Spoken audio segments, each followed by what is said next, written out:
What's up, everybody? Welcome back to Actuali Podcast. I'm Chris. I'm DJ. And today we are going to continue our coverage of the fallout following the tragic unaliving of Charlie Kirk.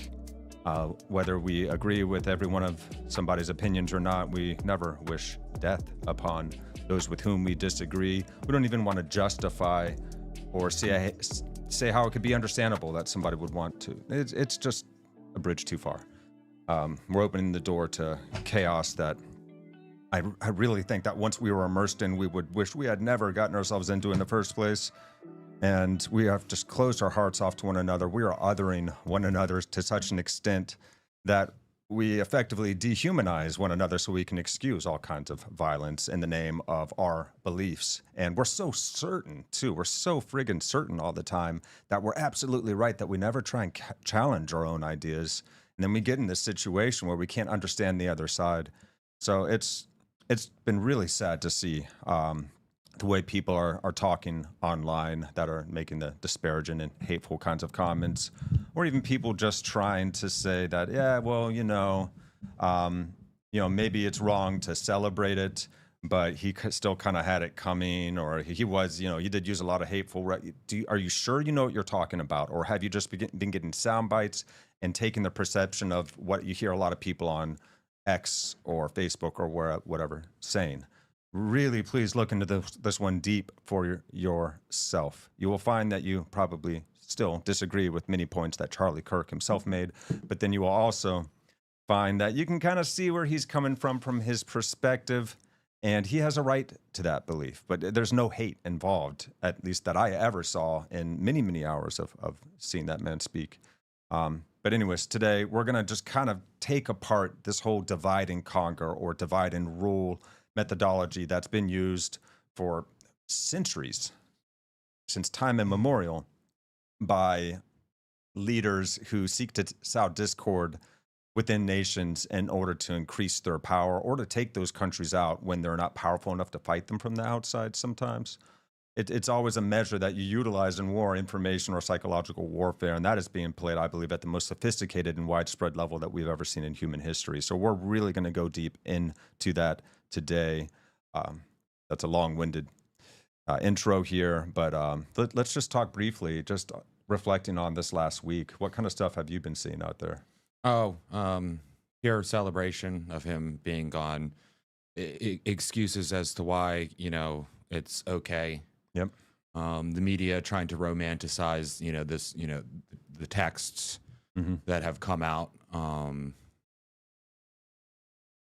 People losing their jobs for celebrating hate. And the one thing with that, that is not cancel culture. The thing is these are, doctors, firemen, teachers, professors. Like, I don't want to go to a doctor that if they find out what my political affiliation is, would be okay with me dying. You know what I mean?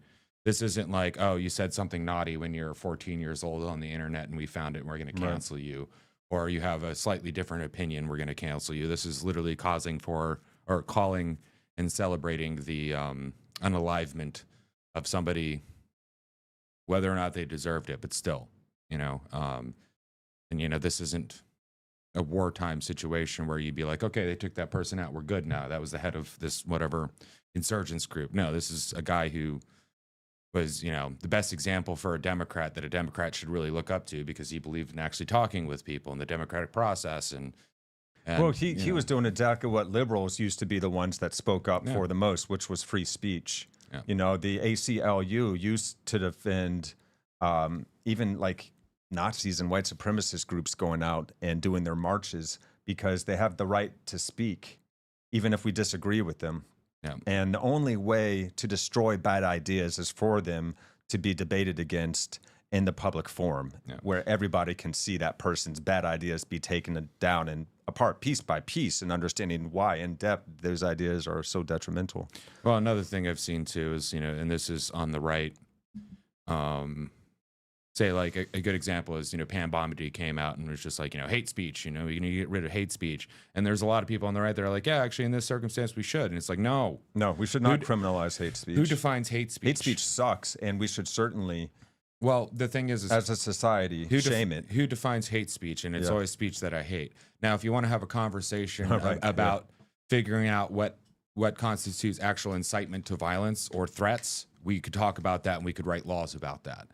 But this whole idea of hate speech, it's like, look, let the left be as hateful as they want to, and then we'll show everybody, and they're going to lose their business opportunities and their ability to take care of themselves at good, reputable jobs because the businesses aren't going to want to deal with those people. And you're not, forcing anybody out. You're just showing to light how these people act. Yeah. And, and I believe personally that any company should be able to fire anybody for any reason at any time.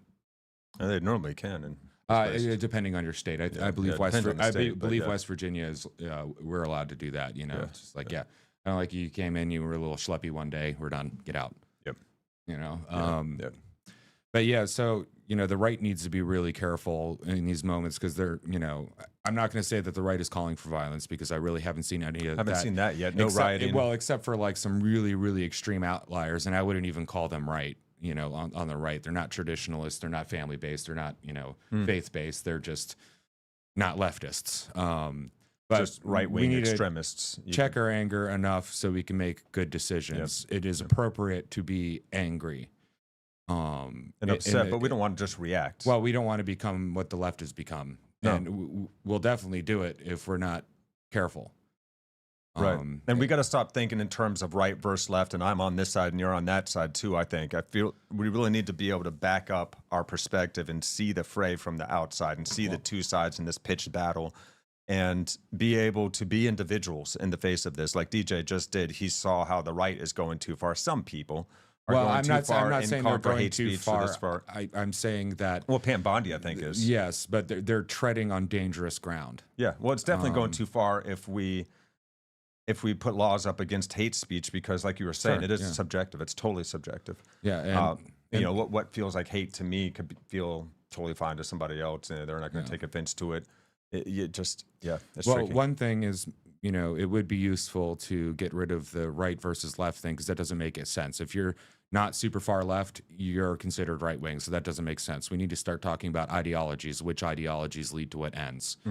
Which ideologies are death cults and which aren't? Yeah. Right. Because what we have here, yes, it is left aligned and left coded, but this huge movement of violent trans leftists that seems to have, come out of nowhere in the past 10 years. Well, yeah, you can say that's the left, And we've talked about this before. It's the ideology because, and you're talking about queer TM, as in not somebody with a body dysmorphia that we call gender dysphoria. I'm not talking about that. I'm talking about or any of our gay brothers and sisters or any of that. We're talking about a political ideology that takes on the moniker, uses the term queer, but it has its own political agenda, and it tricks people into saying, well, if you're queer, then you believe this, this, this, and this. You don't have to believe that, and that. You can still be whoever you want, whatever sexual, direction you want to go in, doesn't matter.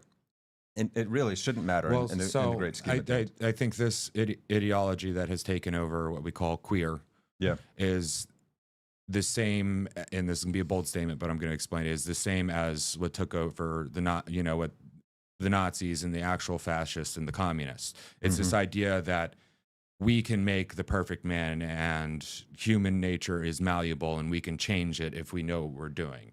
Yeah. If you take, the queer end of this, it's like, well, if I get you to perceive me as a woman, I'm a woman, and maybe I can take surgical steps and medical steps to actually become the opposite sex, which is not true. You can become passing, Buck Angel. Other than his squeaky voice, he looks like an older dude, but he's a female, right?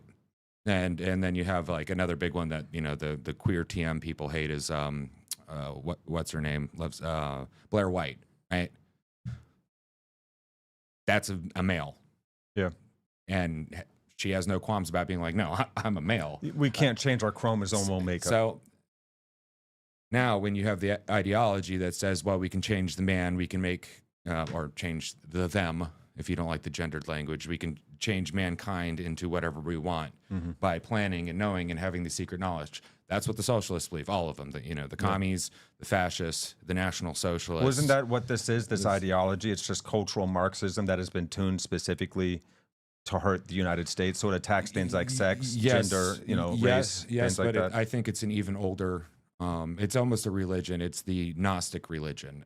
There's secret knowledge, and if you know the secret knowledge, The you can dark change side of yourself. Gnosticism. Yeah, which is the third, or we'll say is the Gnosticism is the counter religion to the Abrahamic faiths. You have paganism, which are old Sacrificial worship style. and then Appease you the have, gods by killing your babies. and then you have the idea in Gnosticism that we can escape from this prison, and what the Christian or the Abrahamic religions worship as God is actually the demiurge that's controlling everything, that's controlling the prison, and we can get out of it. What the Gnostics believe. Yeah, we have the techniques, we have the abilities, and there's this hermetic, hidden, sealed end of it that, join us, learn our words, and it's this hidden thing, and they know, and then and you're in the know, and that's what really woke for me means is.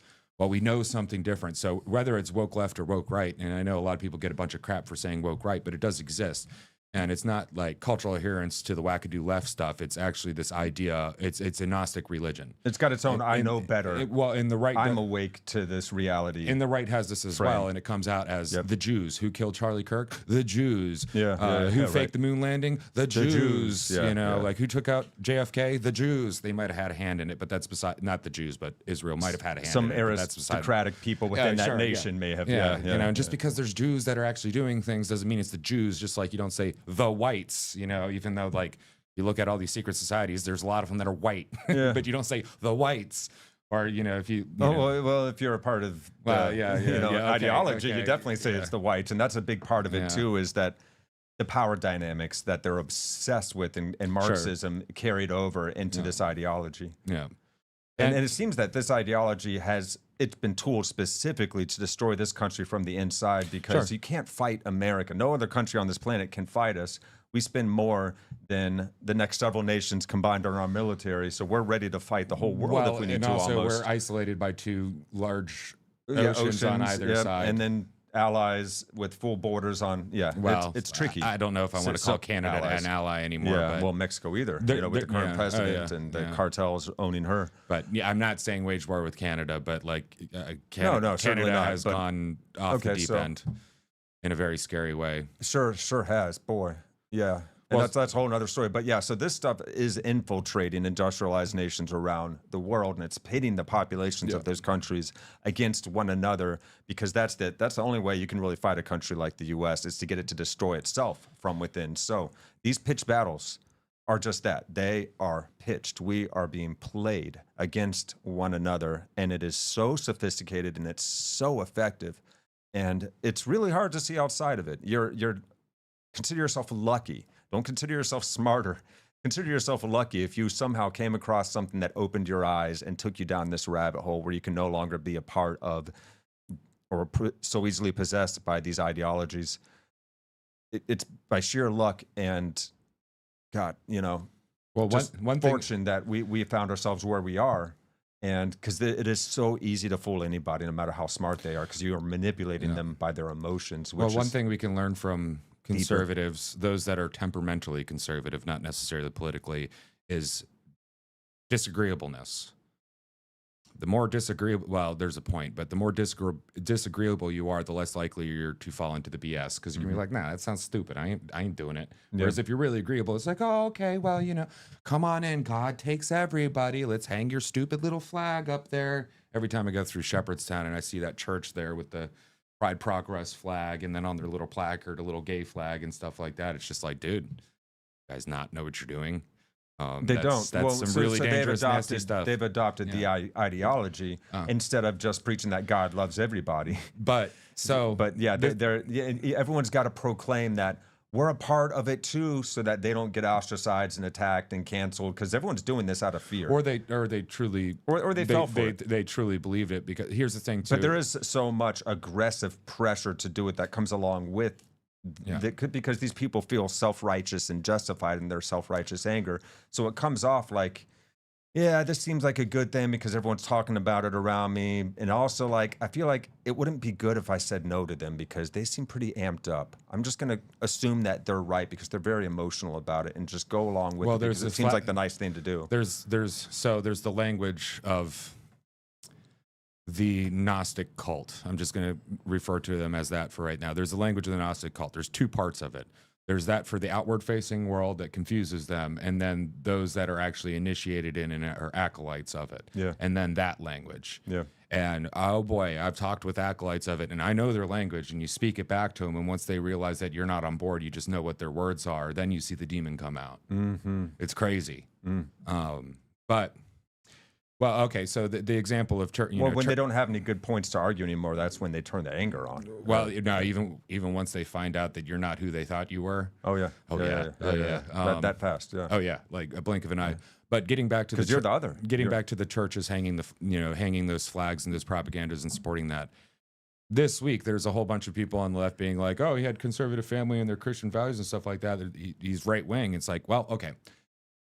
No, in this case, You haven't been doing your homework. but One, you're just listening to the other media thing is and just people talking. because you're evangelical Christian doesn't mean you're right-wing conservative. There's a lot of evangelical How churches many of that these are people very far believing- left, Yeah. like delving into the Antichrist realm of things where they've Yeah. taken the word of Christ and tipped it on its head. Well, it's also kind of funny how you can know that. So you assume that the guy was a Republican because his whole family was right wing and Republicans and Christians. But how many of the people that believe that jumped to believe in that themselves had families that were Christians and well, Republican parents? frankly, and they left. Most of the young, super like hardcore activist, culty types Come from most of them come from that world. relatively So moderate. the to really powerful conservative. one that they have is, but he dressed up as Trump 3 years ago. No, he dressed up riding Trump's back three years ago. No, he sure did, didn't he? Yeah, That's right. and then his brother, Yeah. and then his brother had like his hunting rifle or whatever. So it was just okay. But- Okay, so there's that. And then, of course, people's minds can also change over time. And we also know for a fact that his partner, boyfriend, his boy, this person that was in the his middle of boyfriend that was transitioning. Yeah, okay. But they were a furry too. So what do we call him? A pet? like, was Sorry. that trans person really with someone that was a right-wing conservative Christian?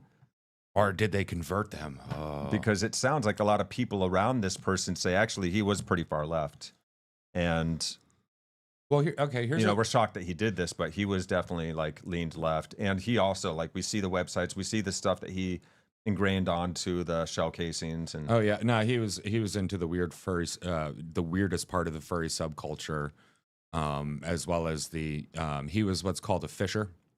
And a fisher is a gay man that looks for trans girls or girly boys. And that, what was it? OWO is basically a like eyes open and crooked mouth, anime mouth emoji. Notice his bulge. Yeah, he is a fisher. He's a gay guy that looked for effeminate gay men that were trans. That's what he was. If you're not key to the lingo, that's what a fisher is in that community. Oh, the deep rabbit holes you go to when you try to find truth, and you're just like, oh my god. Wow. And I'm Well, a the pretty things open-minded dude. Like I get it. people are but doing to try and fill the void inside nowadays too, because we don't have anything of meaning in our lives anymore. And it's so interesting to me how wholesomeness has become this new thing that's like really popular amongst the youth. And they comment on videos all the time when something sweet happens. Oh, how wholesome. Oh, yeah. And I'm like, man, that's really interesting to see the bell curve, because we went so far into depravity. And then when the bell swung back, now we're like, there's this course correction happening where people are like hungry for stuff that's actually wholesome again, because we've been so depraved for so long. Really, for any of us alive today that are under 50, it's been our whole lives. well, all you have to do is look at older advertising. Since the sexual revolution, we use sex to sell cheeseburgers, sodas, bars, office supplies, like whatever you name it, sex sells. Yep. And then it gets to the point where you get desensitized to it, and then you got to go more and more and more. And then the internet came up, and no longer did you have to go to the shameful portion of the VHS store into the little back of it to pick up your porno VHS tapes. Yeah. Now it's on the internet, and now kids are being exposed to it earlier and earlier, and it's actually, and you'd think it would make people more promiscuous, but actually it doesn't. We're seeing more and more young people that aren't having sex. Like half the men under the age of 30 are virgins at this point, which is crazy. You would think it's so easy. You just go online and you can find a partner. Well, not if you're like a 7 or below, but if you're a dude anyway. But still, it's warped the mind. So now we can't even have, you know, person to person intimate contact anymore and know what that is. Even if it is a little bit debaucherous, we still don't even do that. Yeah. Because like, well, it's not the same. I can't look at, 30 different women doing all these different things within 30 minutes. It doesn't do it for me. Yeah. Also, you notice the impotency pills that they're selling? The people in the commercials are getting younger and younger and younger. Whereas Whoa. like, Viagra and Cialis used to just be like, like gray foxes trying to sell this stuff. And then you see his wife all happy and they're like older couple. And now it's like dude bras in their fake podcast commercial thing being like, well, this gummy has, both things that turns you on and gets you hard. And it's just like, oh man. But it is swinging back. And speaking of the swing, there's something interesting, particularly in Utah. There's a lot of ex-Mormons going into radical left spheres, and I think I think the reason why it goes something like this is because when you say, "Oh, gay people or trans people are awful and horrible people" to your kids, and instead of explaining, it's like, look, it's not natural, it's not healthy for you. You're going to be confused, and the people are good people. If you say that they're awful people, just like racists when they're like, teach your kid that the black people are terrible, but then when they meet their black friend, they're like, well, this person isn't terrible. Oh, so my religion, my family were lying to me now. Oh, well, I have to rebel against that. Now I'm angry. Everything you taught me was wrong, and I know that you're wrong. And I think that's an issue with like super Puritan Christian, I don't know if you want to say upbringings, but if you demonize another person when your kid goes out and meets people that aren't demons, they're just nice normal people, then your kid's going to be like, well, why'd you lie to me? And then they're not going to look and actually see the people on that side that are actually demons. Not saying all actually a very small minority of trans people I think are possessed by demons, just like a small minority of people are possessed by demons. But still, if you demonize and demonize and demonize, and then we find out that person's not a demon that you're demonizing, we're going to be like, screw you. We don't believe you anymore. And not just are we going to leave the church in the way, we're going to rebel against you because you lied to me. And that's one thing I think the right needs to be very, very careful about. Now, mind you, there's a discussion to be had about radical transism or trans radicalism and all this stuff, which is very real, that needs to be talked about, right? Just like, inner city gang violence, that's majority black people, that needs to be talked about, but we need to draw the line and just be like, look, yeah, okay, I can see the stats, I can see it happening over and over again, and I can see the pattern, but that doesn't mean I'm going to treat a black person like crap because there's this pattern. Because if you do that and you spread that, well, people are going to find out, oh, that these people aren't bad. Screw you now. People on the right saying that they're bad, because like, no, my black friends are cool. Like, what are you talking about? They grew up in the same gated community as me. What you talking about? So we need to be really careful about what we're talking about and not demonizing people. Now, if somebody like Charlie Kirk's killer kills him, I hope he gets the justice deserved, gets the trial. I pray for his family. It must have been very hard to turn him in. I pray for him to find God and seek forgiveness from whatever ineffable source there is.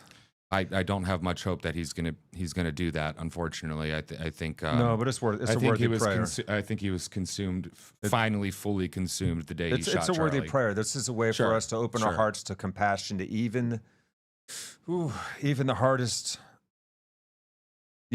ones to find love for those that do harm and destroy the hope of peace.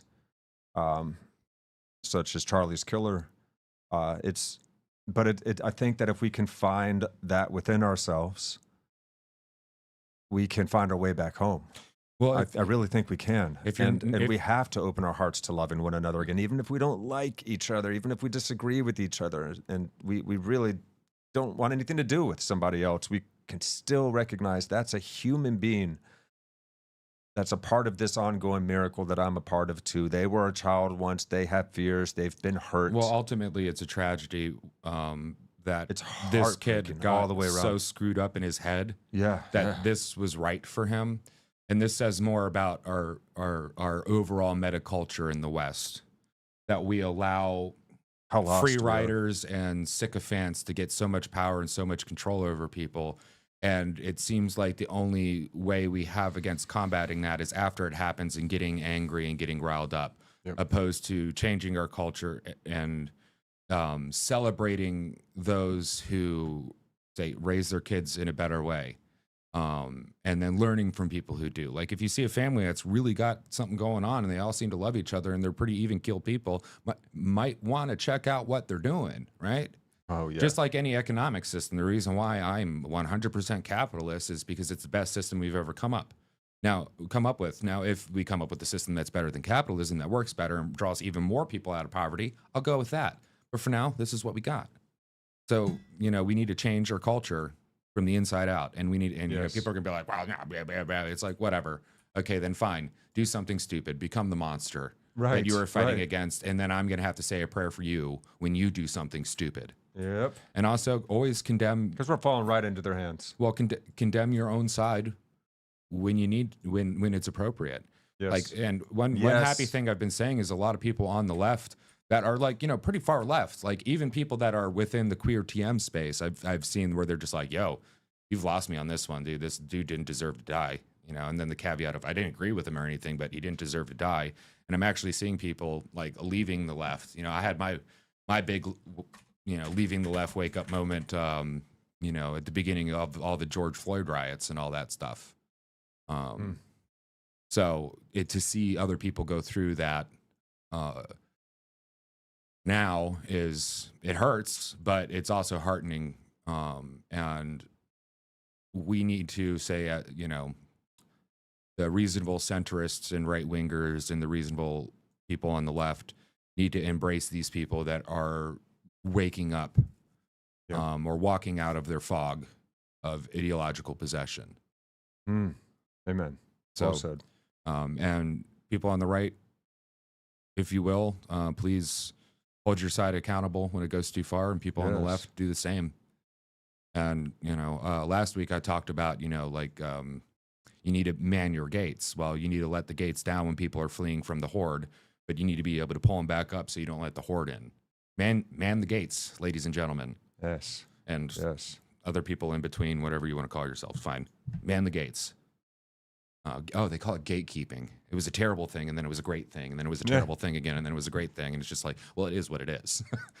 Not everybody can live in your castle, man. It doesn't work that way. No. I'm getting us live on Rumble. I somehow forgot to get that ready before the stream. We were kind of in a rush today, guys. So sorry, Rumble. We're coming here shortly. It looks like it's trying to make it happen. If not, I'll just upload it after the fact. But Hey, Ninja Bat, he's back. hey, Ninja Bat in the house. What is up, brother? Long time no see, man. How we doing, dude? How you feeling after this past week? I just threw a question into the chat. How do you all feel about the growing division in our world? It's definitely reached a fever pitch. I can tell you, I'm angry. Hurt, I'm still, I'm disappointed, I'm concerned. furious. There we are. Now we're live. Okay. So we're on Rumble. Yay. Sweet. And yo, guys, if you don't want to watch us on YouTube because, it's YouTube, or you're on Facebook watching us, come on over to Rumble. It's actually free speech over here. We're allowed to say what we want. But of course, we still don't want any hate on our channels. So if you guys got some haterade, there it is. Haterade. Running through your veins, you can, stay out. We're going to have to kick you out if you start being a douche in the room anyway. Hey man, you can tell me I'm ugly and stupid and you don't like my stupid face. That's perfectly fine. But incitements to violence, generally like spamming, other stuff like that. We're not big enough to worry about a lot of that, but still, hey, tell me I'm ugly and you don't like my face. That's fine. Right. That's perfectly fine. Yeah. I'll argue with you. Actually, most of my friends' mothers love my face. Okay, they want to pinch my cheeks, so I'm adorable. Anyway, but yeah, yeah. I think we're all still reeling from the event. Oh, I'm still absolutely furious, and I got myself I'm sure a lot of people are still thinking about how to feel about it all. Like a lot of people that kind of weren't so much informed on who Charlie Kirk was, or weren't paying trying to stay out of the infighting going on between the two sides. Well, I think most people don't realize that was our Martin Luther King. That was our Kennedy. For conservatives, you mean? Well, like, for anybody who's not super and far left, independents. that's in the political no. yeah. Like if you are, Well, because you saw what he was doing. He was a voice for peace, and he was championing Well, conversation because he knew that if it goes too far, this kind of back and forth angry rhetoric, it turns to violence. So And he literally dialogue is always the last resort we have before violence. That's why you need free speech. You need to be able to talk about even the most uncomfortable things that really rile us up. You got to be able to talk about those things well, and to work them out together. the interesting thing about Charlie is he went to the Lion's Den. He went to the place where people Boy, did hated he. him. Yeah. You know, because let's not forget, universities, they're changing now, but slowly, but we're completely consumed by the Marxist cult that hated anybody that wasn't super far left. Conservatives or libertarians or independent-minded people or even moderate liberals that didn't share the exact same views as the far leftists were all afraid to speak and say anything about it. So when Charlie Kirk first started coming into colleges and universities, there was not that many people showing up, and they were afraid. But over time, his courage emboldened everybody else to start actually speaking their minds and talking again. And he gave a voice to those who felt like they were voiceless. And I know people don't like to hear, oh, what, young conservative men are voiceless? Yeah, actually, they were. They were robbed from opportunities. They were made to feel unsafe and unwelcome. Well, how much do you know about why institutions. they hold the views that they hold? Do you know where their values orient from? Are you really understanding where they're coming from in their points of view? Or are they just really bad ideas and they're hateful people that don't know any better? Because that's a large quadrant of the nation. There's a lot of minorities and people of color that supported Charlie Kirk and are independent or more moderate or conservative as well. Yeah, well, And they're not stupid. And I don't think people on the left are stupid either. I just think that we're very easily emotionally manipulated, which I see happening to people on the right and I think the there's left a lot right of very smart but stupid people on the left. You know, because like a smart person can make themselves into idiots. Well, a lot there's easier. a lot of smart people that are, unfortunately, and this is just normal across political spectrum. There's a lot of people that have intelligence, but they're not necessarily wise. Like, you got to know how to use your intelligence. You don't get wisdom without having compassion and deep consideration for this world. Like, you can be a considerate person, and that makes you maybe kind, but it also makes you someone that's more discerning because you're willing to consider more information before you come up with an opinion. So it's, you got to have an open heart to be able to really utilize this mind. Well, and kindness in a without wise, safe, wise passion. kindness without wisdom could be suicidal. Absolutely. You know, like say like if you don't have the wisdom to stay out of like You got that naive niceness. certain areas in the world, and you want to go out there and be like, hey, handing out food and all that stuff. Well, then each person only gets one, and then somebody's going to come up and stab you and steal your backpack of food and run off because they don't care. You need someone that's capable of being a monster, but chooses not to. Also, kindness can be hijacked as well. You got to know your dark side. You got to know that we all have a shadow, and if you're hiding from that thing, then God knows what kind of horrific violence you can do when things aren't going your way. If you haven't learned to be a little bit stoic with your understanding of reality, then you're going to be easily bandied around by tidal waves of emotions that do. What's that virtue? Inevitably come up in life. Temperance. Yes, as a virtue. Temperance. Yes. Which is for right now is the virtue I think we really need to get into is, particularly after this is, we are going to be angry and we're going to see stuff that inflames us and pisses us off. And then we're going to think it's right to do something stupid or to support something stupid. We need to use temperance to keep ourselves calm. It's kind of like when something just happens and everybody wants to jump on board of like, this is what happened. Look at this, that, or the other. It's like, well, you calm down, wait for more information to come out. Please. Yeah. And then, because if you jump to something and then you're like, well, it was the Jews or it was actually the guy over there that was standing like this that shot him, and you get into that, and then it finds out, actually, no, it's this guy. He admitted there's a whole group of people that may be involved with it and a bunch of other stuff. Well, you can be like, no, it has to be this because I've already made up my mind. Because we don't want to believe, we don't want to believe things that counter our already preferred held opinion. So we play according to our own cognitive biases all the time. It's really hard to stop ourselves from doing this. This is why we have the scientific method. Well, it might be infuriating to deal with somebody who refuses to have an opinion on something immediately, but it's best if we learn how to do that. Be like, well, I don't have an opinion on it right now because... Well, that's what Charlie Kirk did really well. He asked questions to understand where they were coming from, and then he'd say, well, here's my point of view and where I'm coming from, and that would actually generate some kind of a conversation. And he would always be grateful to people that were kind and respectful in their dialogue. And he would always tell his crowd to shut up and give them a chance to speak. I want to hear what they have to say when people are trying to shout down or boo or call names or whatever. He's He wanted even people he disagreed with to be treated Well, decently. he even called out, like, there would be people that come up there that are actually like race supremacists and be like, well, no. And they would get pretty racist. And he'd call them out and be like, no, oh, yeah, you really think that? Okay, well, what's really the difference? And really get on people. And he said one thing, that race is a social construct.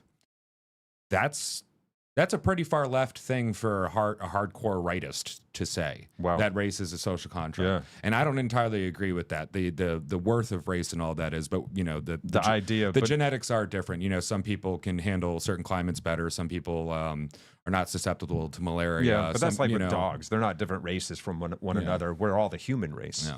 And, But people don't like it. So I think that's where he's coming from. Is that social? Well, yeah. Well, The way that we call each other different races according to skin color, which is the stupidest thing I've ever seen. And the thing is race is like ethnicity, where it's like, well, kind of what you look like, your genetics, where you come from, the culture that you're within, and then other people, other groups, how they recognize you as well. That's the social construct part of race. And the idea of race, as we know it, is actually pretty freaking new. Yeah. I think it's barely 100 years old, might be a little bit older than 100 years old. Because, like, it used to just be, my group, your group. Yeah. Or, like, you got Italians, but what kind of Italians? Are you talking Northern Italians that have the lighter skin? Are you talking about the swarthy Italians? And then the language they use through time to describe the differences between each other, even though they're, like, technically the same people, which they're actually not, because if you go even further back, they're, as we see branch this off, stuff around the world. You see it with North and South Indians. You see it amongst Asians. It's weird.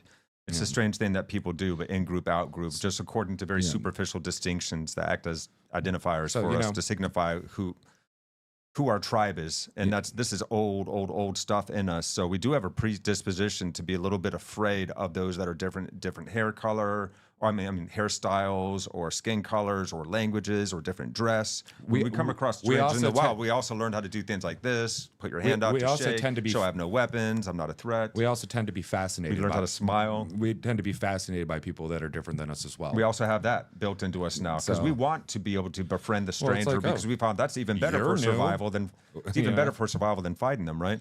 But so who's the real enemy is the question, because we keep thinking it's the other side, and I think that it's the guys pulling the strings behind the scenes that are pitting us against one another so that they can take over this country and weaken this country the only way that you really can, because it's such a powerful military force. So we have Klaus Schwab, we have the WEF, we have groups like this that want to create at this point, major multinational NATO. corporations that have bandied together and have more power than whole nations, so they can now influence whole nations, even those as powerful as the U.S., into their own desired directions. So you have groups like the World Economic Forum, which is a conglomerate of banking institutions and other major large-scale multinational, multi-billion and trillion-dollar entities, corporations that want to change the world to their vision. And the first thing they have to do is destroy America and weaken America so that they can pull off this corporate global domination.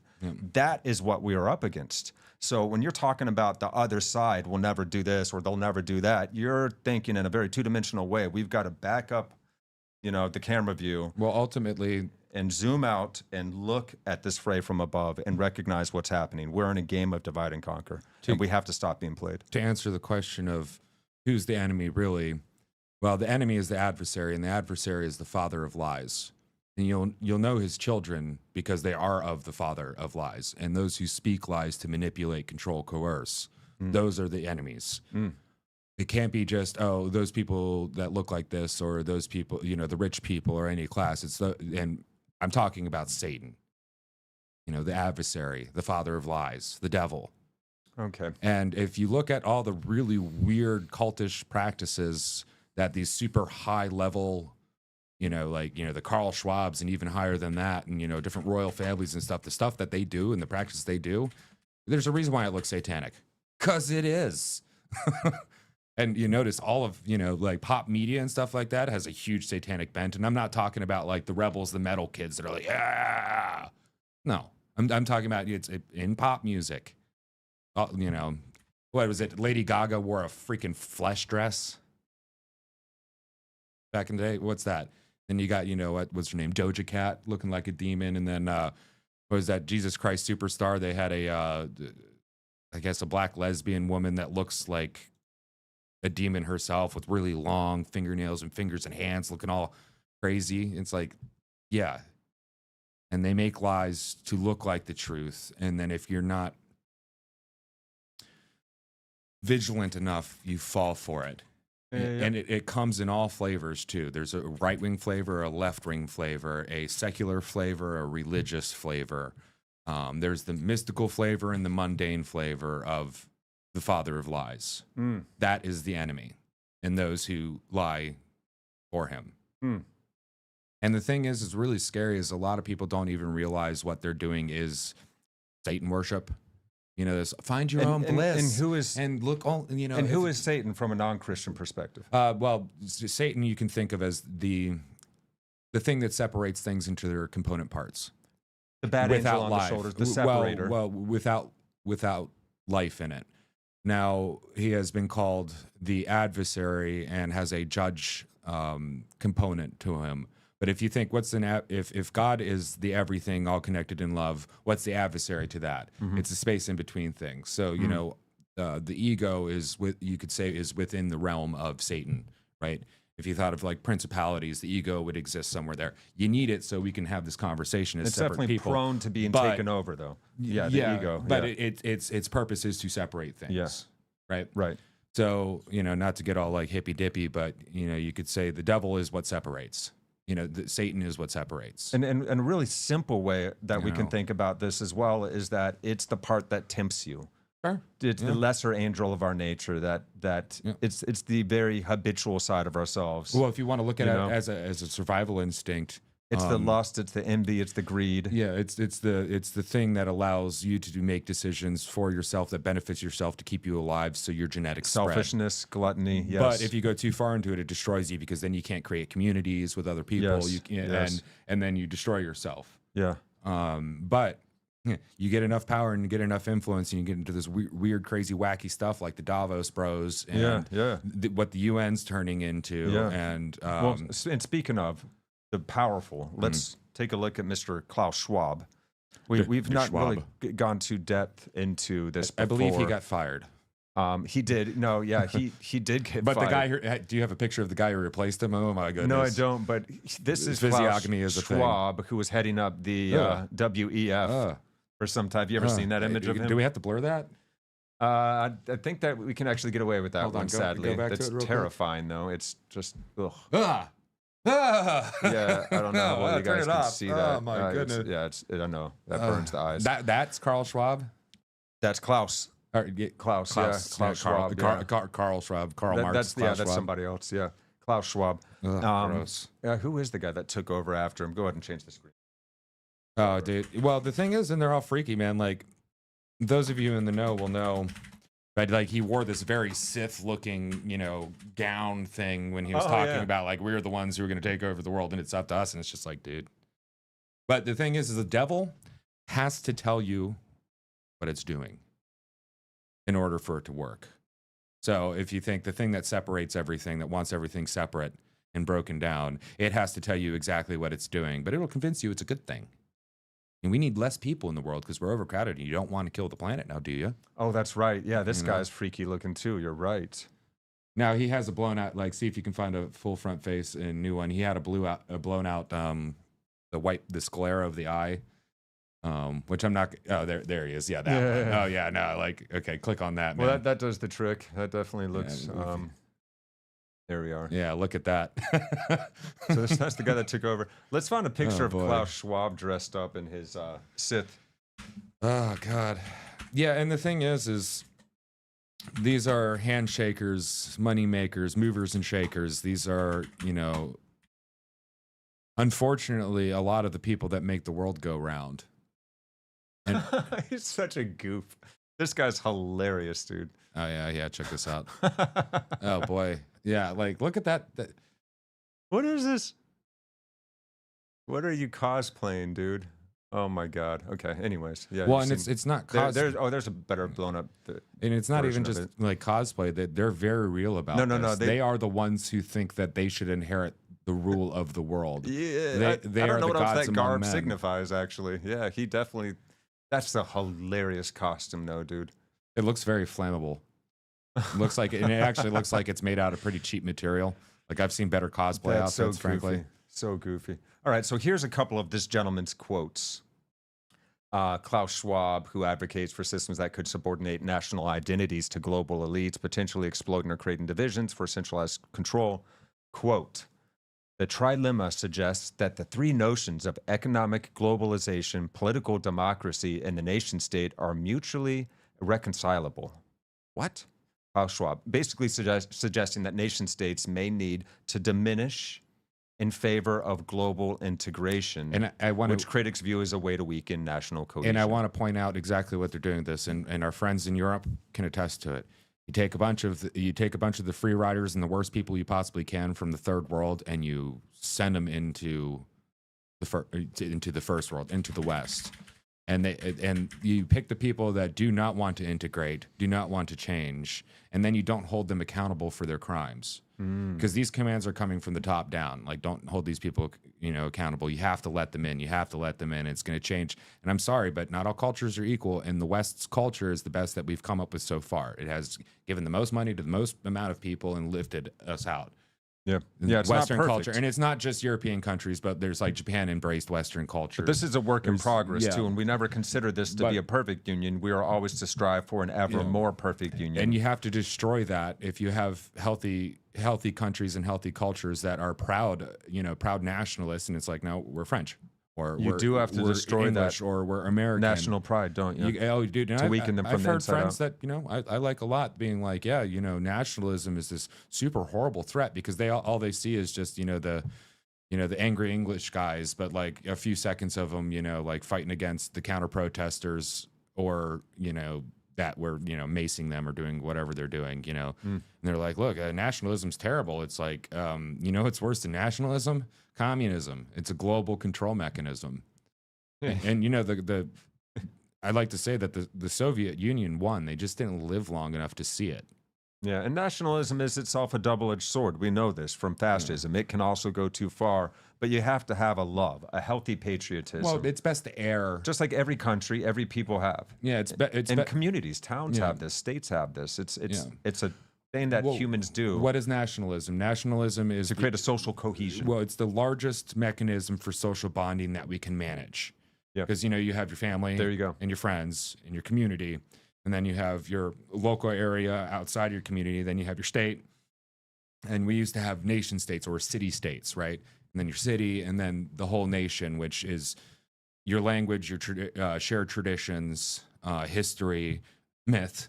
Every good nation has a good nation myth. It may be more or less true depending on how long ago it was, but still. The American myth is actually very, very real for us because it was within recordable history. So whereas if you get to say like the English and Scottish and Welsh myths, those go back pretty far, 1,000 years or more. And then you get into the Greek myths, which go even further back. And then but yeah, nationalism, let's err towards nationalism, because the opposite of nationalism is some type of global communism where everybody's exactly the same. And if we can't lift everybody up to being great the same, well, we have to tear everybody down to the same pace. Yeah, the only way you can do that is if you basically starve everybody and force them under an extreme totalitarian rule. Can you get everybody to be on the same level in society? But you need a very powerful government to do that. I mean, the vast majority of social services right now are paid for by the top 1% and the top 20 or 30% of income. Yeah, actually, there's the 90% of it is from like the 30%. Well, top. the vast so this is in America, but I'm sure it's pretty much everywhere else in the West. But the vast majority of people in the country are net negatives on the system, meaning they get more out of the system than they pay in. Yeah. So, you want to tax the rich and do all that stuff. Well, you already are. Only the upper class. And it's like the top 30% that's paying all the taxes. The upper class, which is like high income earners, pay for the vast majority. 90% of social services are covered for by just those income earners. and then the remaining, most of it is paid for by the top 1%, which pays out an incredible amount as well. And then, like you said, the vast majority of us actually get to receive more than we put in. Oh, Ninja Bat, what myths those gods existed? Regardless of whether it existed or not, the term myth, particularly the way I'm using it, is a story about the foundation of a people's and also their connection with spirit and God. But in the case of like the American myth, or that it's just a foundational story that we tell for the history, whether the gods were real or not. You know what I mean? So, yeah, that's what I mean by myth. But every nation has its own myth, right? Every group of people, every tribe has its own myth. Now, we do share certain myths, like the founding of the West. You could, you could say probably Rome started that one, maybe. Yeah. Hey, we got some more comments in here too. Okay. Over on Twitch, Shavaya says, I hope that the event inspires more people to speak up. Most importantly, in Europe, where governments wish to shut down freedom of speech, like in the UK. Yeah. Well, it'll be interesting to see what happens. Sorry, I missed you over there. It's hard to monitor all these channels here. And then over on Facebook, Matt Mang says, love the podcast. Thank you so much, brother. Yeah, Appreciate you very too. much. Thank you for tuning in, man. And of course, Ninja Batman. Yeah, he said just poking. Yeah, I know you're just poking, but I like to make sure that we're all on the same page when I use words like myths or other things like that, because people think just because it's a myth, it's fake, and it's like not necessarily. No, it's talking about deeper underlying truths than we can talk about with anything other than story. You have to use story to talk about some of these deep underlying truths of how to live as an individual and as a and you know me, culture Ninja and Bat. society. I'm a very literal person. Yeah, and we're trying to make this accessible to everybody, because there's a lot of people out there that are maybe starting to come back home to God, or are strictly not trying to believe in God at all. But I still think that we can reach people that have decent hearts and minds, and we can come together and at least be in reverence of the great miracle of this cosmos that we were all within together. And I personally, of course, believe in a loving God. And I invite anybody into recognition of that underlying nature of our reality. But, it's something that takes a while for us to get to, because we are all so heavily conditioned in this world today. So though there is you gotta have forgiveness and patience for those that disagree with us as well. There is a grand revealing that's happening right now. So the apocalypse is coming, which, with all the earthquakes we've been having in the comet swarms that we're coming into. Not saying it is, but this is a time of grand revealing. We are moving into the new age. You can call it the age of Aquarius. It certainly is an apocalypse. The 1,000 years of peace after the, an apocalypse, by definition, is exactly what you're describing right now. It's not the end of the world. It's the end of an age and a revolutionary change and a massive revealing. Well, and I also think that, what's it called when, God will pull up the people into heaven, the goodly people, what do they call it? The rapture. I think we're actually going through it. And, those of us who are talking about this and trying to keep an even head and trying to have a better relationship with our family and with God and the nature of the universe, we were raptured, because the people who can't really see us as what we are. We're a bigot or this, that, or the other, or they don't even see us. So we don't exist for them. Ninja Bat just said solar flare, DJ. Oh, dude, I wake up every morning thankful that we haven't been hit by one, man. I know, right? Oh, my God. Ninja Bat watches the sun weather, too. Shavaya just said apocalypse means divine revelation. Yeah. Yes. Yeah, brilliant. It doesn't necessarily mean fire from the sky, even though sometimes it feels like that. But yeah, no, we're going through it right now, and I think those who are actually waking up are being raptured, if you will. Yeah, and we're definitely not woke. We're just awakening. We're in the midst of this process that's never ending. This idea of thinking ourselves as woke means that you think you already know exactly what is. And I feel like we should always leave our hearts and minds open to learning and updating our mindset. You're going to come across information that will change your perspective on things. Allow that to happen. We are widening our awareness at all times, the more considerate we are of other people's points of view. Because if you can put yourself in somebody else's shoes and see from their perspective, you've got a now wider perspective on reality. Yeah. And the thing is we are preparing ourselves and becoming the right selves for the next way of existing and participating in this universe. That's exactly what we're doing now. And we can't figure out how to work things out amongst each other without being able to consider each other's points of view honestly and Yeah. genuinely. And then, yeah, we can start finding those middle grounds where we can. And maybe we should stop thinking that, like, we need to go towards this, one world community and this whole one world thing, and actually start embracing that it's like, yes, we're different, and that's great. Yeah, and we are on one Because, world. like, there's this like the Star Trek idea. We are one, and the world. Like, I love this old quote from Jiddu Krishnamurti. He said, "The world is you, and you are the world." So quite literally, we are extensions of this reality. We're all part of one thing. Mhm.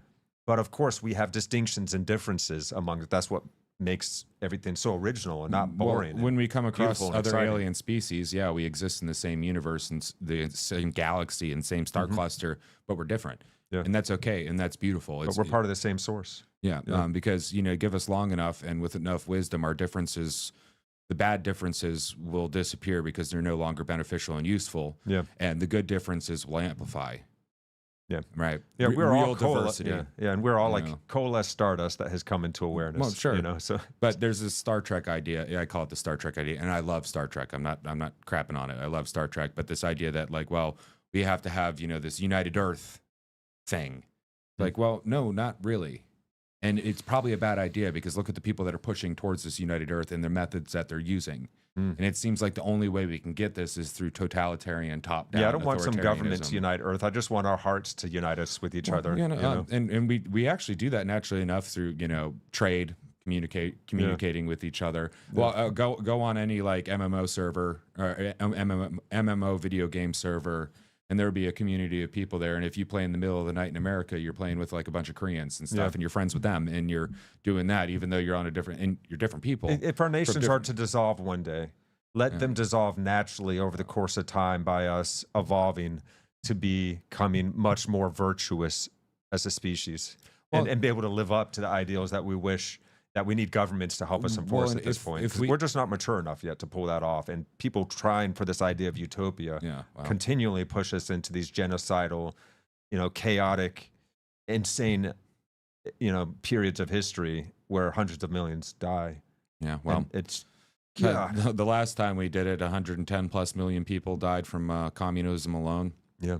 Not to mention how many people did the National Socialists killed, and the actual fascists, the Italian, the non-bearded or mustached man. Mussolini was weird. Everybody had beards and mustaches and stuff like that, and he's just sitting there bald, no Dude, the facial Marxism hair. in the Soviet Union, Marxism got so bad that they had to put posters up on the city streets, on the sides of buildings, telling people not to eat their children. Oh, And this was man. in Ukraine, I think, a lot of it, where it was like the breadbasket of Europe, Yeah. And if a mother, after her crops had been harvested, and the government had taken them away to distribute them, if that farmer or that mother had gone out to grab some grains of rice that were left over after the harvesting, sitting there on the dirt, and gave them to her children, they would either kill her or chop her hands off, or send her to the gulag. send her or to the just- gulags and end up working to death anyway. Yeah. Yeah. Well, and That's the only way you can have a system like that can grow as fast as it can. That's the only way communism was even able to compete with the U.S. when it came to the space race and rocket manufacturing, was because they had so many free slaves basically working to death. Well, and the sad thing about it too, and we shouldn't overlook this, is the fact that even the people that were being oppressed by their government were still oppressing each other, and you didn't know who was going to inform on you and for what reason. Yeah. And kids. remember in 1984, like there's the scene where it's like the kids watching the adults talk, and it's just this little informant bot just waiting to inform. That happened. Well, they did it to our kids. They indoctrinated our kids through public schooling, and I am very against government-funded public schooling. And speaking of, because it's an indoctrination center. bring this one up real fast. Got it. The party told you to reject the evidence of your eyes and ears. It was their final, most essential command. George Orwell, from his book 1984, that dystopian future scenario story, written back in like the 50s. Yeah. Fiery, but mostly peaceful protest. And so that's what's happening. Right wing political Kids violence. in schools are being indoctrinated. We're reteaching history. We're changing the story. Sure. Yeah. Of this founding. America is the worst country in the world because we had slavery. but they don't tell you like the Arab slave trade, the African slave trade, like across Africa, like what those people Or where went the through. word slaves comes from. The Slavs, The Slavs the that were being European slave trade into enslaved the by Middle East and Arabian Africa. people, right, at the time. They don't tell you, they don't really put the point across that for every 6 slave freed, 1 white man had to die. Yeah. They don't teach you that in America. They really don't tell you that, Britain was the reason why it showed the world that it's not appropriate to have slaves. And they spent a whole lot of money stopping the slave trade. And they only did that because of the abolitionist movement that kicked off here in the States with our founding fathers. Oh, and the Christians, by the way, started that. So, and I'm not crapping on other Quakers, religions, but it's just good. Mostly mild-mannered Christian People folk. trying to live like Jesus, people trying to be more Christ-like, imperfect human beings like Charlie Kirk himself, but trying their best to be a good human being according to that example of Christ, which was the best example we've ever had of a truly loving, faultless human being. And what a beautiful, beautiful archetype for us to strive for. We're never going to be as good as Christ, so that gives us infinite room to grow as a species. It's ingenious. It's one of the most ingenious. Well, it's an open-ended progression. Yeah. Like without an end, because the example of Jesus is the ultimately good. And we've discussed this before in our Awakening from the Meaning Crisis series, but ultimate isn't a point. Like a point two, it's ultimate is almost a misnomer because it's infinite. So it's this infinite goodness point that no matter where you are, you can always get better, and that's a lot better than it's like, well, here you are, you're done, it's done. Yeah. You're in heaven, you're sitting on thrones with your white robes, and that's it. That's what you're doing. Yeah, It's like I don't know about that. Maybe it's true, but that seems terribly boring. So let's look at some more quotes, guys. I got this from an episode of a podcast called Your Undivided Attention. Excellent podcast. And in this particular episode 45, look it up. The question, or the title of the episode was, "Is World War III already here?" And hosts Tristan Harris, who was actually behind the movie The Social Dilemma on Netflix, a big part of helping produce that film, and Asa Raskin interview Lieutenant General H.R. McMaster on modern information warfare. McMaster describes how adversaries like Russia and China deploy social media as a battlefield using amplification tactics, including bot armies and algorithmic boosts. And go ahead and bring this up on screen. To exacerbate U.S. divisions on race, politics, and institutions. This psychological war aims to demoralize and paralyze, turning citizens against each other without kinetic conflict, needing to be employed by Russia, China, North Korea, Iran, what have you, that are operating the bomb armies. They don't need to shoot bullets or bombs at us. They can use a classic divide and conquer approach. And here's key points and strategies. This will be very informative. On Russia's divide and conquer strategy, Russia doesn't care who wins U.S. elections. It uses its influence to divide us on issues of race, make us doubt the legitimacy of our institutions, and ultimately demoralize us. That was McMaster. And this, of course, illustrates how foreign bots and disinformation campaigns can amplify polarizing content to foster internal hatred and weaken national resolve. So when something happens, like the shooting of George Floyd or Charlie Kirk or any major Not event, the shooting of all George a Floyd, sudden, the knee on the back, and then him dying from a drug overdose. I'm thinking of Charlie. But the death of George Floyd. Or the Trayvon Martin. Whenever something like this happens, suddenly hundreds of thousands of bot farms turn on and they start amplifying and they start making comments and reposting these kinds of things to help to literally inflame a fight, to help create a huge inferno of conflict amongst American people. And we fall for it every friggin' time. We fall for it. And here we are falling for it again. So now on China's borrowing mouths to speak tactic, the Chinese Communist Party finds Western voices that say positive things about the Chinese government on TikTok and YouTube and amplifies them. A lot of those travel bloggers or whatever are Chinese shills. Yeah. And they only show like the really appropriate, and people like LeBron James and no brainy James. Yeah, what way to lose the respect of half of the nation or more. So on China, so there's that.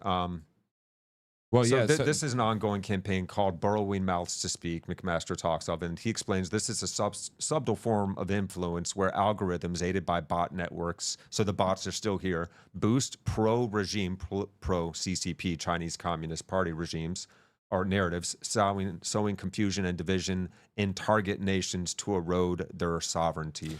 So, It's smart. Yuri Bezmenov talked about this, but Yes. what they would do, the Soviets would do, is they would, get these influential people to come, and then they would take him out drinking and partying, and maybe pick up some girls, other stuff like that. And their handler would drink with them, but he would take a pill that would make it so he's not all messed up in the morning. And then when they're all shaky in the morning and hungover, that's where they do the work on them. And and then there's other things like Bernie Sanders being brought there and be like, oh, they got the bread lines, and that's a good thing. And he was like, oh, it was beautiful and everything. Yeah, because they showed you it was beautiful, and then you come back and you don't even know that you're an agent or a mouthpiece, because you're like, well, it's it was beautiful. And North Korea does this; they're just really bad at it, and it's very obvious because it's North Korea. But China's very sophisticated. Russia is very sophisticated. Both of them are first worlds. I don't care what you think about China's got some severe issues, and I don't believe most of their people are middle class, but still their governing first world bodies country. are living fine. Yeah, Well, they're living really well. They have high technology, media influence. It's just the majority of the people definitely live on the ground, and they're basically enslaved. And the thing is China and Russia, they don't like Republicans or Democrats more. They want just all of America to suffer and go under so they can take our place. Yeah, that's really what it is. And it feels to me like the WEF. These conglomerates of corporate entities that want to take over the world and institute their own kind of corporate totalitarian governing system. Yeah. They will utilize countries like the US or China as their strong arm. And right now, they're just playing us against each other and empowering China to do what it's doing. They have like their whatever young leaders program. And Trudeau was part of the WEF. Yeah, it's funny how all the people that come out of the WEF end up being these like neo-socialist, like cultural Marxist types. Yeah, and then they take over higher levels of government, and then the universities have already been taken over. Like if you want to look at the Oxford Union's president-elect, and the WEF speaks highly of China and how well they control their populace. Oh yeah. So this is a bunch of corporate heads complimenting China on how they enslave and exert authoritarian control over their people. During COVID, they were literally welding people's doors shut in high-rise apartments and windows that they couldn't get out, and they would just die inside. Like, that's China. And they literally had they enslaved millions of people. There's more slaves alive today than any other time in history, and they're all in China. Yeah. Oh, yeah, and they had, like, murder trucks, where if you say something they don't like, they kill you, and they put you in the mulching truck. Yeah. Yeah. So let's jump back here and learn a little bit more. So a little bit more from this episode on Your Undivided Attention. Episode 45 was World War III, already here. There's a broader theme on unseen warfare. The nature of warfare has changed so fundamentally that we're currently in a war we don't even recognize. It's the psychological war that Russia, China, and other hostile foreign actors are fighting us using social media with the objective to undermine our faith in each other, our government, and democracy itself. Now that's the episode summary echoed by McMaster. He ties this to hybrid tactics, combining division with physical threats, like those against Taiwan and Ukraine, where bot armies play a role in spreading propaganda to isolate and weaken democracies. And then on countermeasures, McMaster stresses education and real-world discussions to counter polarization, and that's exactly what Charlie Kirk was out there doing. He was working right here. You can't corrupt a healthy community. Yeah. First, you have to make it sick, and then you corrupt it. Yes, then you can corrupt it. We need to keep our communities healthy, and where you can actually talk with people physically in person. Because we're really missing that. 90% of our communication It's so easy to be nasty to each other when we're in a car, or we're on the phone, or on our computer, right? Because we're just seeing the other person as an object. And it's really easy to misinterpret something from somebody, even when you're talking on the phone with them. Because and the nasty things people say online, they'll never say in person. But most of our communication is physical. Yeah. And you have to see it, and you have to see it. And you have to see it in full definition. You have to feel the tonality in full definition. Not like on Skype or Zoom or whatever. You actually really have to see, because say you're getting into a really uncomfortable point, and you can tell by how somebody squirms if that's like I can't talk about this squirm, or it's like I can talk about it, but I'm feeling really uncomfortable squirm. Whereas you wouldn't see that on a phone call or anything else like that. And you might push where you shouldn't, or you might stop where you shouldn't stop either. Yeah. So McMaster stresses education and real world discussions to counter polarization, noting that the U.S. security apparatus's blind spots in recognizing social media's role in this warfare, including generational gaps in understanding bot-driven amplification. So key. So helpful. And let's go back a little further here. Here's our founding fathers and some other ancient historical figures. Abraham Lincoln, from his famous 1858 House Divided speech, stated, "A house divided against itself cannot stand," underscoring how political or internal divisions doom a nation often inflamed by external or internal agitators for political gain. Divide et impera, which is divide and rule, attributed to Julius Caesar, a classic maxim on weakening opponents by fostering internal discord, applied historically to empires exploding tribal or factional rivalries. And then, of course, the supreme art of war is to subdue the enemy without fighting. That is from Sun Tzu himself, from The Art of War, advocating indirect strategies like sowing confusion and division to conquer without direct confrontation, allowing external forces to weaken targets internally. That reminds me of a thought I was having earlier today. To bring us back to fools. Yeah. You know, you've lost the war when you've given up the principles that made your nation great or your peoples great. And well, that's what you do. You if you're fighting a war with somebody, the best way to win is to get your enemy's people to give up what makes them them and their principles. So like in this case with America, or you know, the reasonable right, if we give in and we just decide to become hateful and violent, all that stuff, we lost because our principles are gone. Yeah, that's lost. We're lost in everything but physicality. Yeah, and the physicality will come next because either somebody else will take us out or we'll take ourselves out doing something stupid. Yep. Right or left, I don't care. I'm not well. I have a new Twitter. It's DJ at a right-wing liberal or right-wing lib, but I'm not liberal. I'm not conservative, and I'm not right-wing. I'm not left-wing. I'm somewhere stuck in the middle, and I move around depending on my mood. Right. You know what I mean? So we have to be very, very, very careful because there's a very, very sophisticated system that is using every one of our survival techniques and evolutionary survival techniques against us. Yeah. And it's not for our own good. You know, these people hate you and they want you dead. Like the top people, you are the carbon they want to reduce. Yeah. And I hate to say it like that, I'm sounding woke, but it's freaking true. You like the WF, they put out their pamphlets saying exactly what they're doing. The UN is really clear about what they're doing. The WHO is really clear about what they're doing. NATO is really clear about what they're doing. These massive corporations that are all working together in the banking systems are really clear about what you're doing. The Federal Reserve puts out modern money mechanics like every year telling you how they're screwing you this year. It's there. It's right there. The devil has to tell you what they're doing. Now, whether you listen or not is another story. Yeah, and that's where I think or you take the time to understand what they're saying. Yeah, well, I think the deadliest of the sins is sloth because you don't even bother to look. God. You know, you're just like, whatever. Ooh. You know. And we're all slothful in our own ways too. Like we can see that. As soon as you said it, I was feeling ways that I'm slothful in my own life. Not when it comes to trying to understand the political world, but there's definitely other ways that I am slothful. So we all have these ways of sinfulness or missing the mark, of not being fully present with ourselves and with this world. And if we really want to change this world, we're going to have to brighten ourselves such that we can change it from the inside out by radiating a way of being naturally, authentically, that becomes popularized, just like the wholesomeness is becoming popularized with young people right now, as a countermeasure against all the depravity that we've all been raised with in the last couple generations. And to quote the late great John Suntiger, find the others. Oh man, yeah, find the others. Yeah, you know where he got that from? Where did he get that from? Terrence McKenna. Terrence McKenna. I'm almost certain it was Terrence McKenna. He was, and he and I hit it off on Terrence McKenna and Bill Hicks and people like that when we first met.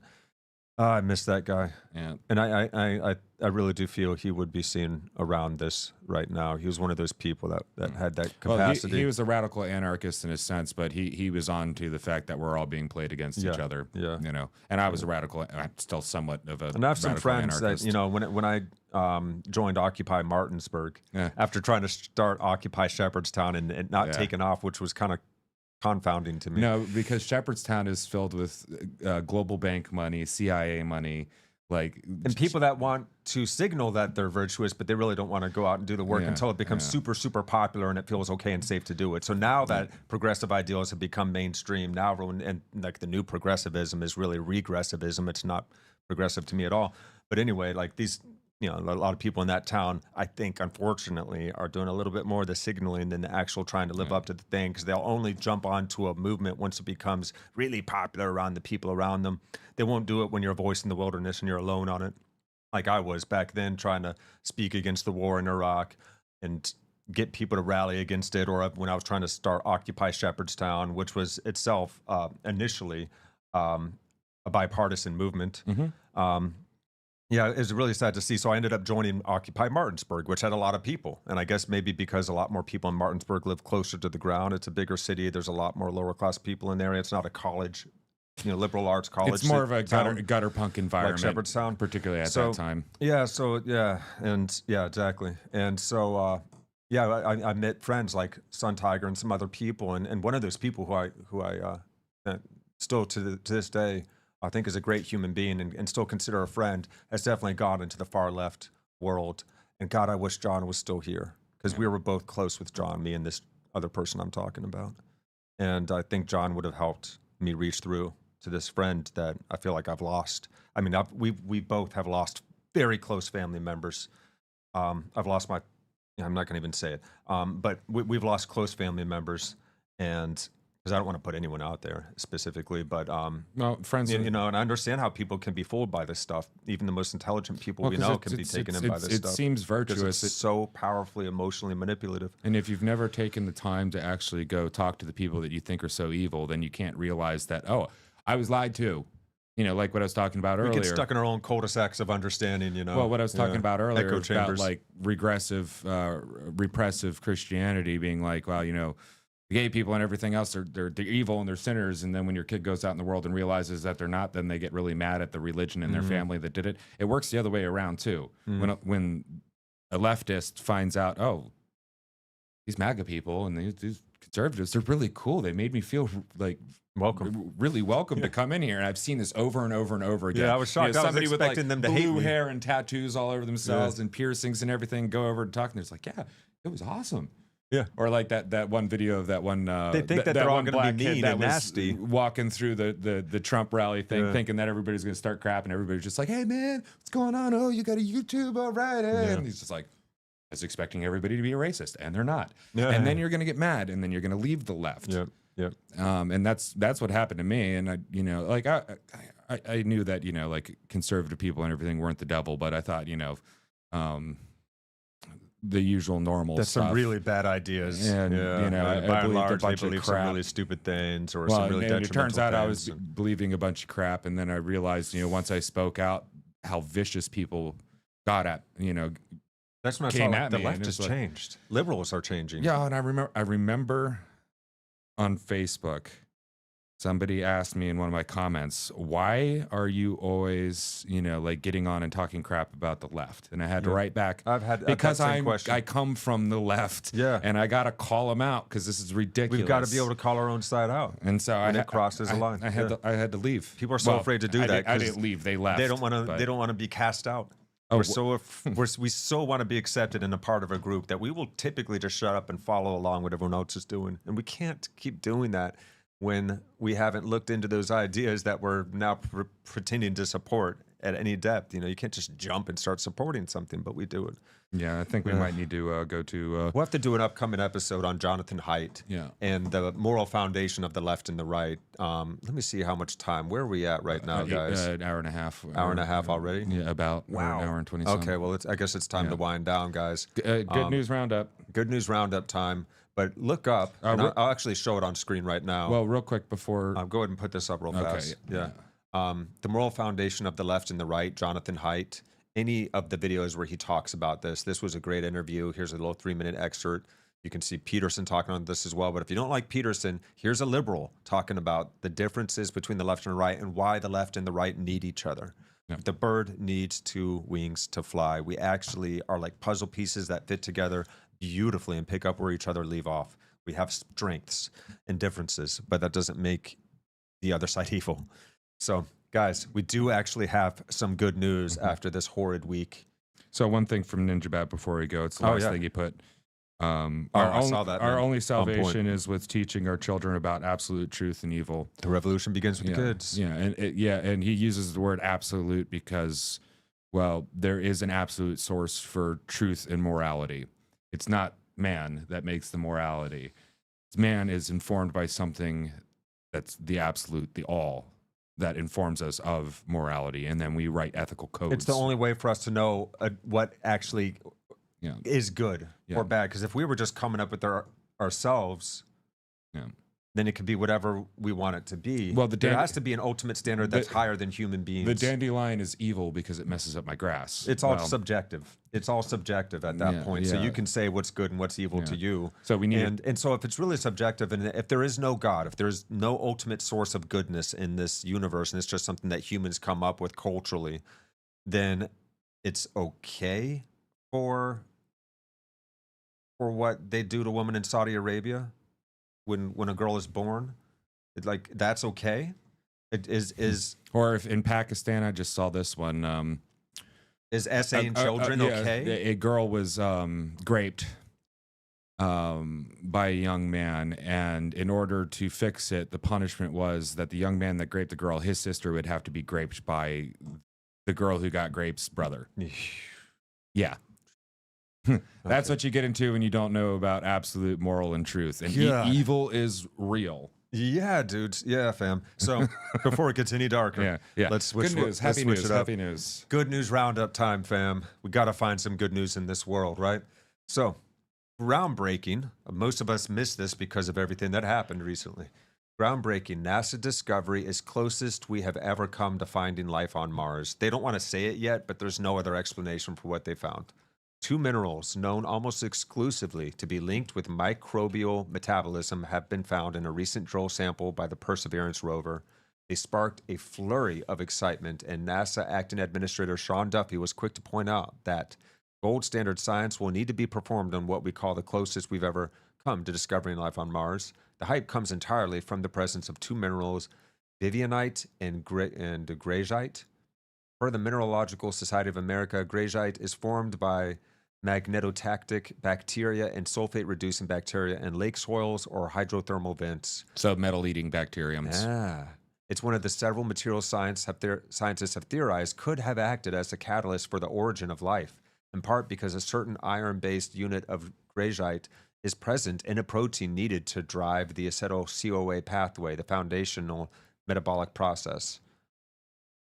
It's a lot of ways to say, it's a lot of words basically saying, complex sciencey stuff, saying that we might have proven that there is life outside of Earth in this solar system. Microbial, but what were we going to find otherwise on Mars anyway? So that's wow, that's huge. So that's world changing. Actually, Now- but prior to the last 10 years, this would have been the front page of every newspaper for a week. Well, You know? now we've just been so inundated with, like Yeah. UAPs and aliens and everything, where it's just like, if an alien walked up to me, like, a gray with the big head walked up and said hello, I would just been like, oh, Dude, we're- hey we're man, get- what's going on? Like, we're not getting even numb. phased Like no more. AI just barely even amazes us anymore. Yeah, like right. the amazing technological leaps we're making right now. We're just like, yeah, it's just But another this Tuesday. is good news, but I still hold a part of my mind open for the fact that just because we think these 2 materials that we found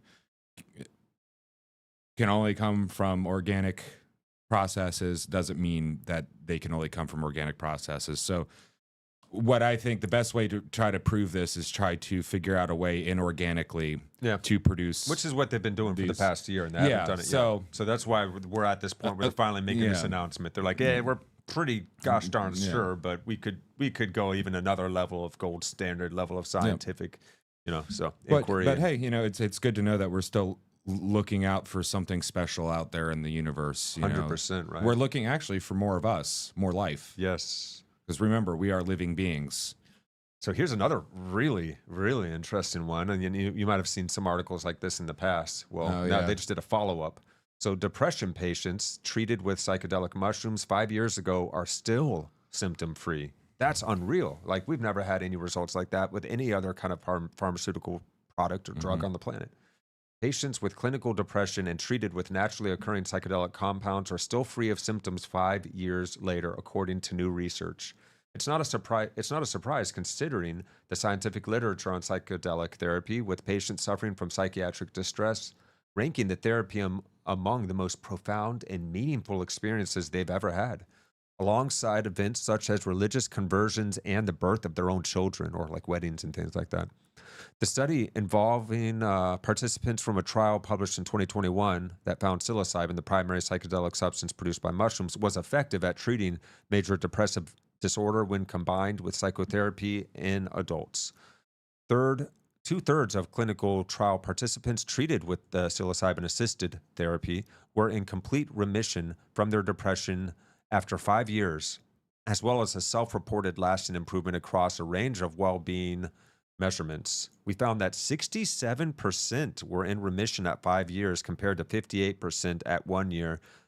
You cannot even get close to those numbers with Paxil or Prozac or anything else. Which are like the antipsychotics. And now are this is being done absolutely in a insane. therapeutic setting with a therapist that is experienced in psychedelics. Yeah. So that's an important It's note. not just hanging out in the basement with your buddies. You need a good trip guide, and if you can get a professional level therapy professional Well, as you- your trip guide, that's you- the well, whole other you level. also- That's the ideal. We used to have shamans and medicine men until we stigmatized the use of psychedelic substances in a ritualistic fashion. But also the other reason that you really need to have it in a clinical situation is so you can take notes, make observations, log them, and then compare them to other people, other subjects, and then do an over time analysis of it as well. Because if it's just, I took some mushrooms with my buddy on a weekend down in Mexico and it was life changing and I'm great. It's like, yeah, well, you can't prove this to the greater medical community or scientific community, right? Yeah. So it's just anecdote opposed to data at that point. Yeah. 5 years later, most people continue to view this treatment as safe, meaningful, important, and something that catalyzes an ongoing betterment of their life. I think this is a sign that regardless of what the outcomes are, their lives were improved because they participated in something like this. Wow. Yeah. Of the 24 participants, 18 enrolled in the 5-year follow-up. Range of questions assessing depression, anxiety, functional impairment, clinical administered depression rating in interviews. Huh. Yeah, How so this is cool, man. really, really, This is a very controlled trial well, it's a very small with the trial, follow-up, though. but it is small. So But what they've done a lot of these small studies. what I would like to see, though, since we are actually seeing some benefit from it and it's actually looking to be safe, that we can start opening it up and testing it on thousands of people, because that's where you really get the good, like the good, accurate, quote unquote accurate as you can get information, is when you start to get cohorts that large, because like 10 people isn't much, 20 people really isn't much. The fact that the vast majority of those 20 people or whatever actually ended up having, having good results shows me that we're ready to move it up to maybe into the hundreds. Mm-hmm. And then if that works, then we can move it up into the thousands and then get to the point where it's like, oh yeah, you have severe bipolar disorder with dissociative whatever. We're going to prescribe you a regimen of therapy and psilocybin. Yeah, I would instead of love putting to you on- see a brain scan that shows bipolar in somebody's Well- brain, or even some kind of test of like chemical or anything. There isn't. We're And you won't getting- see it with ADD either. And of course, pharmaceutical companies love creating diseases or making diseases of natural things that happen to humans, like depression and anxiety. And or instead like of helping ADD. people Oh, your kids are ADD. have a better diet, get more exercise, and learn how to meditate or learn how to manage their emotions better, we just throw pills at people. Oh yeah. Well, And I was on those same pills, myself. And I am so glad. I'm glad I'm not anymore. I'm glad my parents never got me on any of that, and I was perfect. Dude, I I got put on that. I was the ADD kid that couldn't sit still out in the woods, whatever. I got put on the Ritalin too, man. Yeah. Well, it turns out, ADD might be a trauma response for taking, young active children and telling them to sit down and shut up all That's day. absolutely And that's trauma. completely, That's all it is. and it's completely against their natures. You're as just trying to children. distract yourself Yeah. from things that could hurt you because you experienced trauma at some point. Yeah. You didn't learn how to cope with it. But yeah, hey, good news. Or you have a very overactive imagination too, which is also probably a blessing. Probably a good thing. Blessing If you learn how to manage it. Yeah, I was about to say blessing and a curse, because sometimes you're just like, I got all Well, these isn't ideas and I everything. can't do nothing with them because I never learned how to write. You know, isn't everything, man. That's the thing that's kicking me, is like I have a pretty good imagination for like storylines and stuff like that, but I never learned how to write properly. Like I can write, like I can compose an email, I can communicate with people, but it's very dry and analytical, opposed to like flowery and nice and like draws you through the stuff. I never learned that, and it's probably past the point where I can, so I can't explain, these like really cool story ideas that I got. So yeah, creativity, gotta nurture it. Well, that's the other thing too, is the psilocybin helps with the creative part of your brain, so you can, with the help of your counselor, create solutions to the problems that are unique to you. If that makes any sense. Got a cool comment from somebody named Doc in the house. He says, "Thank you guys for taking time to shine light on positive and interesting stories. So much good gets lost in the 24-hour news cycle that only seems to focus on conflict and lazy sensationalism." Yeah, on point, man. And much love from VA. Yeah, you grew up in Northern Virginia, man. So yeah. All right. Well, thanks, Doc. Love back at you, man. Appreciate it. Yeah, I'm glad that Chris decided to start doing the Good News Roundup, and it's hard to find good news, but I think it's good to, particularly when we talk about some heavy stuff, to just light good news, something happy that can leave us with a smile, or at least a little. Yeah, because even with all the crap going on in the world, if you go outside and you look up, you're still going to see that ongoing miracle. You're always going to see a new painting of clouds in the sky every day. You're always going to see the beauty of this living planet teeming and breathing alive around you.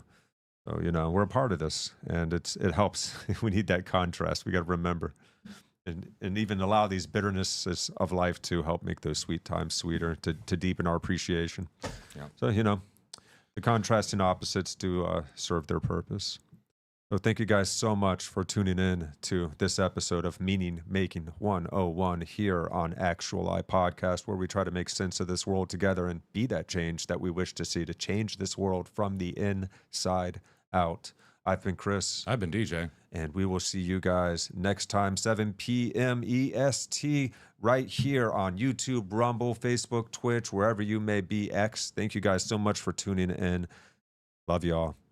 Peace out. Let's dance our way on out of here, man. Yeah.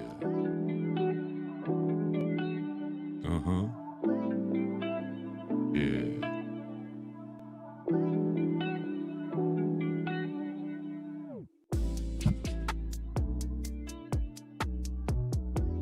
Call this the floss. And then this is the Trump. This is the leprechaun. All right, y'all.